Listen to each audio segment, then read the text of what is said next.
salah satu dosennya ada di Universitas Muhammadiyah Gorontalo, tepatnya pada Fakultas Agama Islam, Prodi Pendidikan Agama Islam.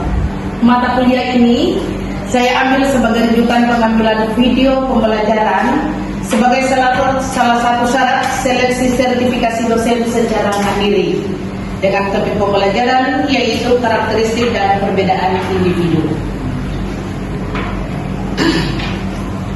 Adapun capaian pembelajaran mata kuliah adalah yang pertama dari sisi ranah kognitif atau pengetahuan.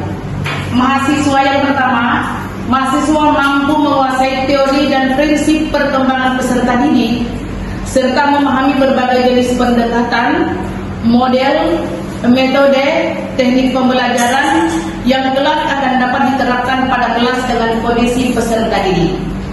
B.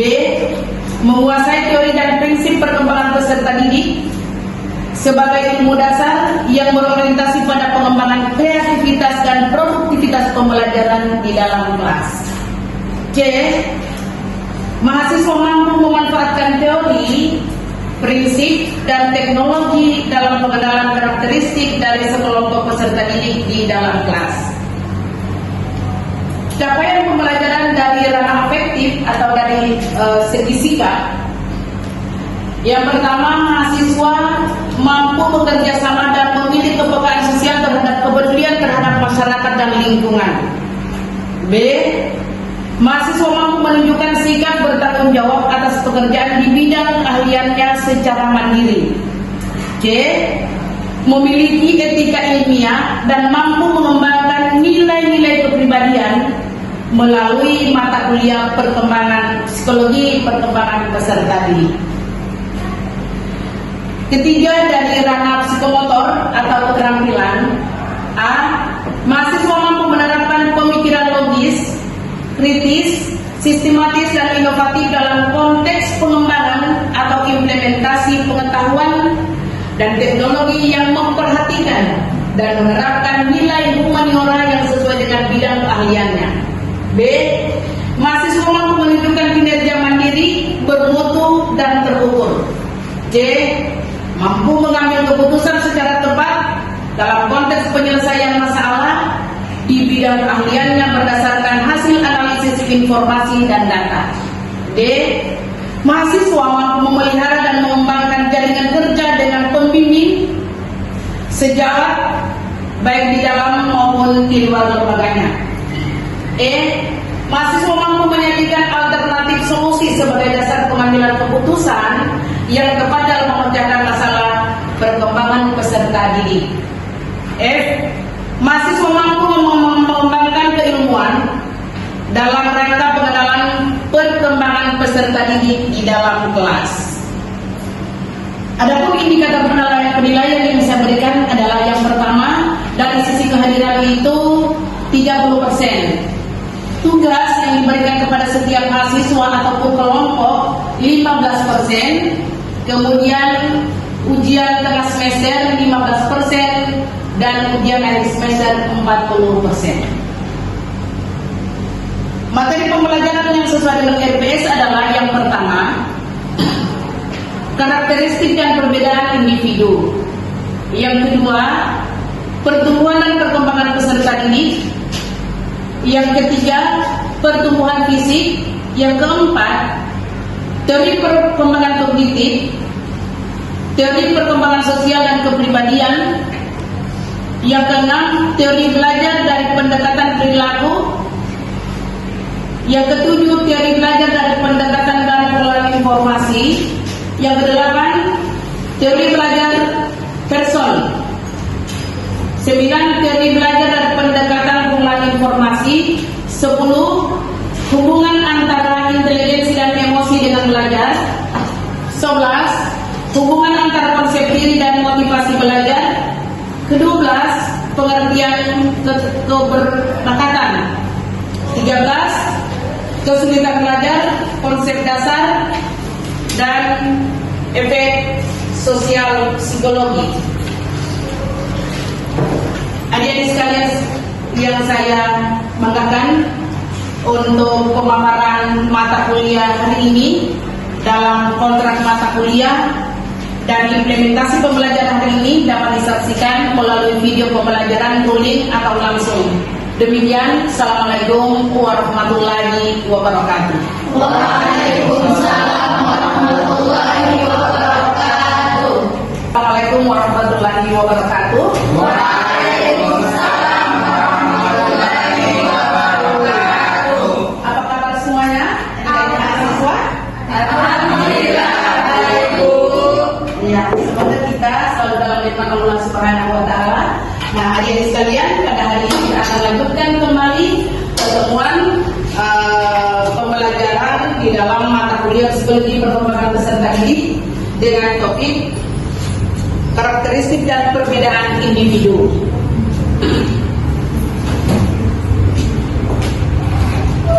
Namun sebelumnya saya perlu perkirakan di antara adik-adik apakah sudah hadir secara keseluruhan atau barangkali ada yang terganggu kesehatannya? Ada yang sakit, Bu? Ada yang sakit berapa orang? Satu orang ya. Kita doakan bersama semoga cepat sembuh. Amin. Baik, adik-adik sekalian, saya akan sampaikan dulu tujuan pembelajaran. Tujuan pembelajaran yang pertama adalah memahami konsep karakteristik individu. Tujuan pembelajaran yang kedua adalah menjelaskan faktor-faktor penyebab perbedaan individu. Yang ketiga, mengidentifikasi jenis-jenis perbedaan individu. Dan yang keempat, mengaplikasikan pemahaman dalam proses pembelajaran. Baik, langsung saja pada pengertian karakteristik individu. Nah, berbicara tentang karakteristik adalah sifat atau perilaku seseorang dan potensi bawaan maupun yang diperoleh yang dapat membedakan seseorang dengan yang lainnya. Jadi karakteristik itu yang dapat membedakan perbedaan antara individu yang satu dengan individu yang lainnya. Ya. Jadi setiap individu memiliki keunikan atau unik dan memiliki kebutuhan belajar yang berbeda. Jadi di setiap individu itu tidak ada cara belajarnya atau gaya belajar yang sama. Pasti ada keunikan atau cara belajar yang berbeda. Itu yang perlu kita pahami ya. Kemudian yang kedua, faktor penyebab perbedaan individu. Nah, di antara beberapa faktor ini ada 3 faktor yang menyebabkan perbedaan individu. Yang pertama adalah faktor bawaan. Apa itu faktor bawaan? Ya. Yang dari lahir. Faktor bawaan atau hereditas ya. Seperti genetik. Ya, bakat alami artinya faktor keturunan yang diwariskan oleh orang tua kepada anak. Ya. Kemudian yang kedua adalah faktor lingkungan, di mana faktor yang ada di sekitar kita yang bisa mempengaruhi atau yang dapat mempengaruhi kehidupan kita, namanya faktor lingkungan. Dan itu kita tidak bisa pungkiri. Tidak mungkin kita ada hidup seorang diri, ya, atau hidup tanpa bersosialisasi dengan lingkungan, ya. Nah, di antaranya adalah pola asuh. Apa itu pola asuh?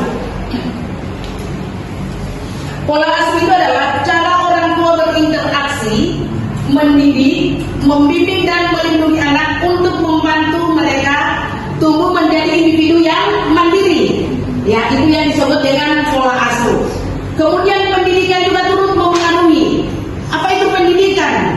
Pendidikan itu adalah proses pembelajaran yang didapat oleh setiap manusia dan membuat manusia mengerti, memahami lebih dewasa lagi, ya. Kemudian ada yang disebut dengan budaya. Siapa yang tahu apa itu budaya? Silakan. Budaya. Budaya adalah menurut saya yaitu adalah suatu kebiasaan yang turun temurun dari orang yang sudah terdahulu. Ya, bagus, tepuk tangan dulu semua. Ya. Jadi saya pertegas lagi bahwa budaya itu adalah cara hidup yang berkembang dan dimiliki bersama oleh sekelompok orang yang diwariskan dari generasi ke generasi. Yang disampaikan tadi itu menurut hemat dari adik atau teman kamu ya. Tapi yang sudah identik Kemudian faktor penyebab perbedaan individu yakni yang ketiga adalah interaksi antara bawaan dan lingkungan.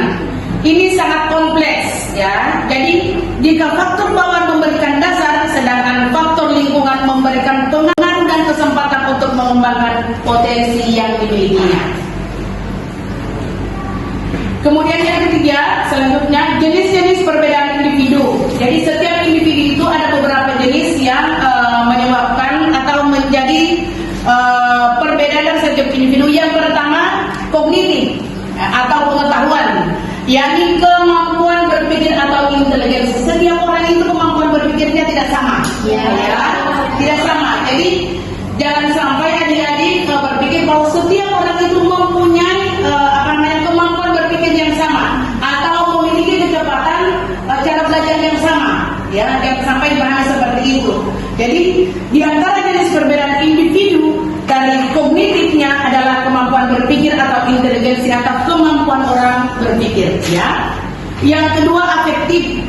Di dalamnya ada minat, sikap, dan motivasi. Kemudian psikomotorik atau keterampilan fisik. Di dalam keterampilan fisik ini atau kepribadian ini ada yang disebut ekstrovert, artinya tipe kepribadian yang cenderung berorientasi pada dunia luar, lebih suka pada lingkungan yang ramai. Biasanya orang memilih pekerjaannya seperti marketing, ya, para sales. Tapi juga ada yang disebut dengan introvert, kecenderungan mendapatkan energi waktu sendiri dan refleksi internal. Nah, belajar juga turut menjadikan manusia memiliki daripada jenis perbedaan individu dan latar belakang sosial dan budaya. Ada perbedaan gaya belajar. Yang pertama adalah visual. Apa itu visual? Melalui gambar. Bagus. Jadi belajar dengan melihat dan memahami. Jadi melalui gambar misalnya. Jadi dia dapat lihat, dan dia dapat pahami. Kemudian yang kedua, auditorial. Belajar dengan mendengar dan menganalisa. Yang ketiga, ada gaya belajar yang disebut kinestetik. Gaya belajar yang mengandalkan gerakan fisik dan pengalaman langsung untuk memahami informasi atau belajar dengan praktik langsung.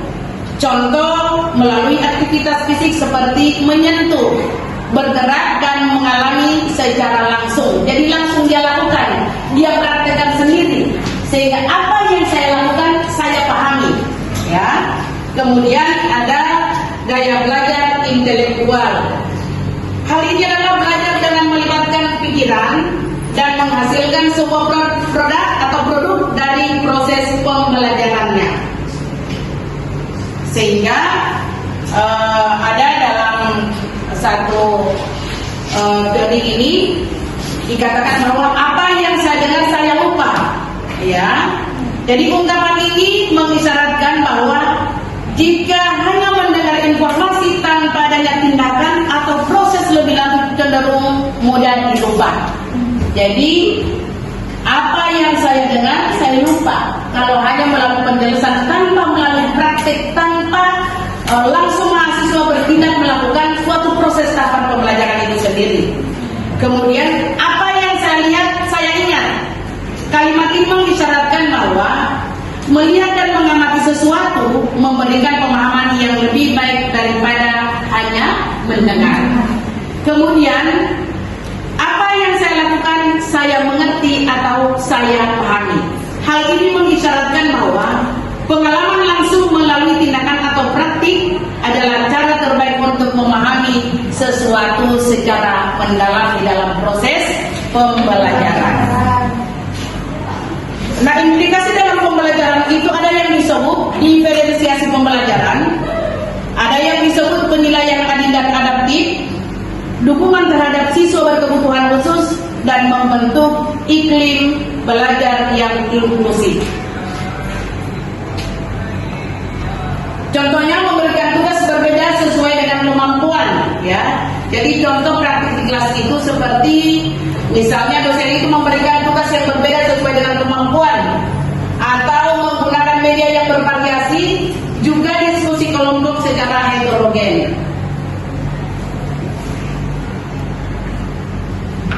itu sebelum mengakhiri pembelajaran saat ini, Ibu berikan kesempatan untuk adik-adik dapat bertanya. 3 orang Ibu berikan kesempatan. Silakan. Saya Bu. Ya. Hasni silakan. Ya. Ibu ya Bu. Nah, kira-kira bagaimana membentuk iklim belajar yang dimaksud itu Bu? Ya, untuk membentuk iklim belajar yang inklusif, yang itu yang dimaksudkan ya. Iya. Artinya menciptakan suasana kelas yang nyaman. Menciptakan suasana kelas yang nyaman ini bukan hanya dipenuhi seluruh fasilitas yang ada, tetapi berkomunikasi yang baik dengan mahasiswa, dengan peserta didik itu menjadi bagian daripada membentuk iklim yang inklusif. Melibatkan siswa misalnya dalam penggunaan metode, jadi dilibatkan peserta didik atau mahasiswanya. Kemudian menggunakan metode pembelajaran yang tepat serta memberikan dukungan dan motivasi kepada siswa atau mahasiswa itu sendiri. Berikut siapa lagi yang mau bertanya? Bu Lela silakan. Yaitu misalnya seperti apa penilaian audit yang adil dan adaptif, dan apakah penilaian adil dan adaptif itu setiap siswa mendapat nilai yang sama? Ya, baik. Jadi berbicara penilaian adil dan adaptif itu penilaian dirancang untuk memastikan bahwa semua siswa terlepas dari latar belakang atau gaya belajar mereka sendiri memiliki kesempatan yang sama untuk menunjukkan pemahaman mereka. Jadi penilaian yang adil itu bukan mendapatkan nilai yang sama, ya, tetapi memastikan bahwa proses dan praktik penilaian tidak merugikan siswa tertentu. Itu yang dimaksudnya adil. Jadi bukan sama-sama harus mendapatkan nilai yang sama, tidak. Artinya penilaian itu tidak merugikan peserta didik atau mahasiswa itu sendiri. Sedangkan penilaian sifatnya adaptif menyesuaikan tingkat kesulitan pertanyaan berdasarkan kinerja siswa atau mahasiswa sebelumnya. Artinya setiap siswa diuji pada tingkat yang sesuai dengan kemampuan mereka yang berbeda. Bisa diterima ini? Ya. Barangkali masih 1 orang, Ibu beri kesempatan. Silakan. Saya ingin bertanya Ibu, implikasi dalam pembelajaran yang disebut diferensiasi pembelajaran apa maksudnya? Nah, diferensiasi pembelajaran itu yang dimaksudkan adalah pendekatan pembelajaran yang mengakui ataupun merespon perbedaan kebutuhan, minat dan gaya belajar setiap peserta didik. Ya, seperti itu adik-adik sekalian. Maka dalam refleksi ini sebelum mengakhiri pertemuan hari ini, Ibu memberikan refleksi bahwa betapa pentingnya menghargai keunikan setiap peserta didik dengan keunikan yang berbeda dan cara belajar yang berbeda. Kemudian guru atau dosen harus responsif dan adaptif terhadap perkembangan atau keberagaman setiap peserta didik. Tidak boleh dosen atau guru memahami bahwa setiap mahasiswa, setiap peserta didik punya kemampuan atau kecepatan belajar yang sama. Ya, seperti itu ya. Jadi ingat, tidak ada mata pelajaran yang membosankan. Ya, yang ada adalah guru atau dosen yang membosankan, dan mahasiswa barangkali belum menemukan dosen yang tepat untuk dia pada saat itu. Bisa diterima ini? Bisa. Demikian dulu untuk pemaparan mata kuliah psikologi perkembangan peserta didik, dan akan Ibu berikan tugas pada pertemuan berikutnya. Demikian saya ucapkan terima kasih. Saya akhiri. Assalamualaikum warahmatullahi wabarakatuh.